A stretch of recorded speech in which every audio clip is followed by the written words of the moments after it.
Алматының Әуезов ауданында учаскелік полицей болып қызмет еткен Оңғарбаев Арли айыпталушы орындығында өзінің сыбайласы Өзбекстан азаматы Жаңабаев Әлішермен бірге отыр. Ал тағы бір күдікті, яғни полицейдің туған ағасы Оңғарбаев Әсет қазір іздеуде жүр. Аталған азаматтар алаяқтық жасап, біреудің мүлкін жымқырғаны үшін істі болуда. Олар 2015 жылы ұйымдасқан қылмыстық топ құрып, жалғызбасты әйелдің қос пәтерін сатып жіберген.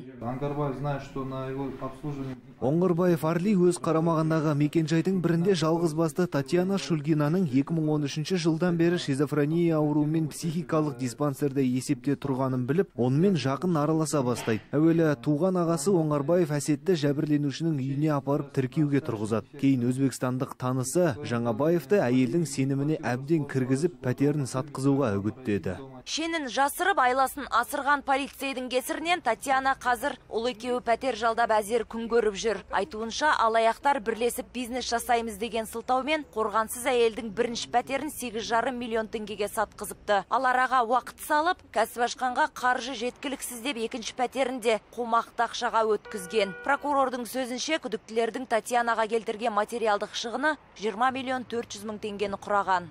Я не собиралась продавать квартиры. Мен пәтерімді сатқым келмеген, бірақ олар қоярда қоймай алдап өз дегендерін істетті. Қазір маған пәтерді сатқан қолайлы, әйтпесе бағасы түсіп кетеді деді. Сосын пәтердің ақшасын кәсіп ашқанға, үлкен жер үй сатып алғанға және ұлымды колледжге оқытқанға да жетеді деп айтты. Мен оларға сеніп қалдым. Енді міне не ақшам жоқ, не басымда баспанам жоқ. Сыбайластар арам пиғылдарын жүзеге асырғасын Татьянаны құлдыққа жіберіп, жалғыз ұлына да қырғидай тиіпті. Жасаған қылмысымызды жарияға жар салады деп күдіктенген үшеу жас баланы қала сыртына апарып өлтірмек болған.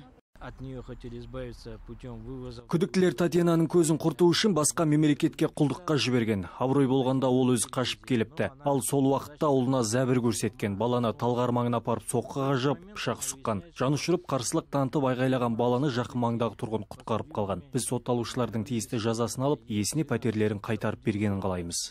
Қазір учаскелік полицей құрған қылмыстық топтың үстінен бірнеше бап бойынша іс қозғалды. Олар аса ірі мөлшерде алаяқтық жасағаны, алдын ала сөз байласу арқылы адам өлтіруге оқталғаны және қылмыстық топ құрғаны өз алдына лауазымын асыра пайдаланып күш қолданғаны үшін де жаза арқалауы мүмкін. Өйткені күдіктілерден жапа шеккен тек жалғыз келіншек емес екен. Олар жазықсыз азаматты да ұрып соққан.